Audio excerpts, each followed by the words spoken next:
nous avons posé la question notamment au Premier ministre qui avait indiqué que sans doute ce budget devait être revu à la baisse, mais que normalement le gouvernement devrait être en mesure de financer les élections.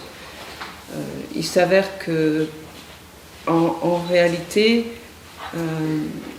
l'aide financière de la communauté internationale serait quand même bienvenue, puisque dans la loi de finances, il y a actuellement 40 milliards d'arrières qui sont prévus, et même si le budget est revu à la baisse, mettons même de moitié, il restera toujours un déficit à combler.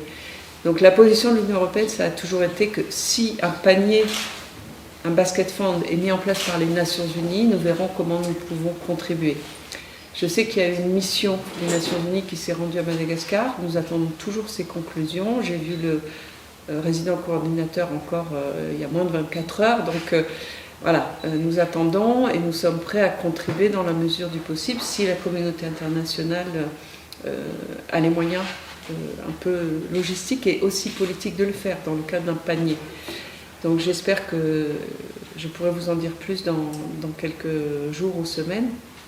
Mais nous ne sommes pas opposés à contribuer, mais ce sera marginal par rapport à ce que l'on a pu voir par exemple en 2018, où il y a eu une mobilisation très forte financière de la communauté internationale.